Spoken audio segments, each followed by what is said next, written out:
Most system meetings start the same way.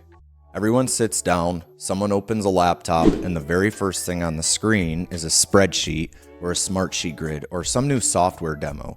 And right away, it feels heavy. People are quiet, some are confused, nobody is excited. I think that is backwards. Let me show you a different way to think about this. These are the pictures my kids drew when they were little. They're not perfect. The people are funny shapes. The colors don't always make sense, but if you ask them what it is, they can't wait to tell me about it.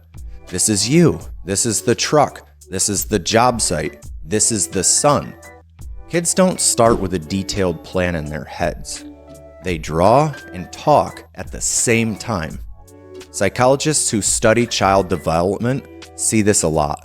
When kids are new to something, they use stories and pictures to make sense of it long before they can handle lots of rules or abstract ideas. So even from childhood, the pattern is story first, picture second, deep details later. Our brains are wired that way. And this isn't just about kids. Historians and archaeologists have seen the same pattern in human history. In caves like Chauvet and Lascaux in France, they found paintings that are roughly 17,000 to over 30,000 years old. On those cave walls, you see animals, hunters, movement, scenes from life, no writing, no letters, just pictures telling stories. Real writing systems like Sumerian, cuneiform, and ancient Mesopotamia don't even show up until around 5,000 years ago, when people started pressing marks into clay to record trades and goods. So when you look at the long timeline, you see the same order. People talked around the fire, story. People painted on the walls, picture. Only much later did people write on clay and paper, words and rules. Story, picture, paper. That's not just a fun fact. That's how the human mind likes to learn new things. We connect first through story. We understand better when we see a picture. Then we're ready for the detailed writing and rules. Now think about what happens at work. Whether you're an infrastructure company running crews, jobs and assets, or a corporate team trying to roll out a new system or process, we usually start at the paper level. What fields do we need? What columns should be on this sheet? What should this report look like? How do we configure this tool? It's literally like handing a 3-year-old a thick rule book and asking them to explain it. No wonder people shut down in these meetings. We're forcing them to start at the hardest level for the brain, the abstract, detailed layer, before we've told the story or even drawn the picture. So what would it look like if we followed the order our minds actually want? Story, picture, paper.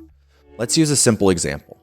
Imagine you're running roads, water, land development, and you've got crews out in the field, jobs spread across different sites, people in the office trying to keep up. You want your tools, Smartsheet, spreadsheets, email, maps, whatever you use, to actually support the mission, not just create busy work. Here's how you can use the 3-step pattern. Step 1, story first. Think of it like a campfire. Gather a small group, someone from the field, someone from the office, a project manager, a supervisor, a leader. For the first few minutes, no laptops. Just ask, what does a good day on this job look like? Where does it usually fall apart? Where do you feel blindsided? Let people tell stories. We showed up and traffic control wasn't set. We've had the wrong material delivered. Nobody told the crew the plan changed last night. That's your campfire. It's how kids talk while they draw. It's how humans have always started, with real stories about what is happening and what needs to change. Step 2, picture second. Now imagine this like your cave wall. It's a whiteboard, right? Draw the work in simple boxes and arrows. New job comes in, we plan it, we send it to the field, the crew does the work, we close it and report it. Now under each box, write who is involved, what they need, what often goes wrong there. Anyone, field, office leadership should be able to look at that picture and say, yep, that's basically how it works, or whoa, we forgot a step. Here's what really needs to happen. Now we've turned talk into a shared picture, just like the painting in caves or the drawings your kids bring home. It's how the brain sees the story. Step 3, paper last. This is where you get into the tools and details. The story is clear, the picture feels right, and then you move to the paper, the detailed stuff. Columns, fields, dashboards, rules, reports. Config in Smartsheet or really any other tool. Now, the questions are easier. At this step in the picture, what do we need to capture? Who needs to see this and when? What should our sheet or dashboard actually show to help us with this job? Here, the specifics finally make sense because they're anchored in a story and picture everyone already understands. This is what I've been really trying to capture lately. As I rethink our entire customer journey, after that first mission analysis, why do you exist and what does 2030 look like for you? Our discovery and design sessions are not just about building tech. They are built around this basic human truth. When we're new to something, we tell the story first. Then we try to draw it. And only once we truly understand it do we start writing rules and philosophy around it. Some people would call this the Agile Model-Based Systems Engineering approach, or Agile MBSE. It's a fancy phrase, but at its heart, it's a simple pattern. Story about how the system should behave with the people who live in it, models and pictures of that system and its flows, then formal requirements and details that tools and engineers can act on. In other words, Agile MBSE is just another way of saying story, picture, paper. We've simply made that the backbone of how we work with customers now.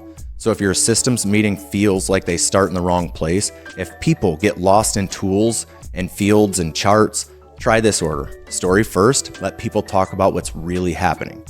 Picture second, draw the flow on a whiteboard. Paper last, then decide what you want the tools to do. That pattern shows up in how kids learn, in the history of human beings, in model-based engineering like Agile MBSE, and in the way our brains still like to work today.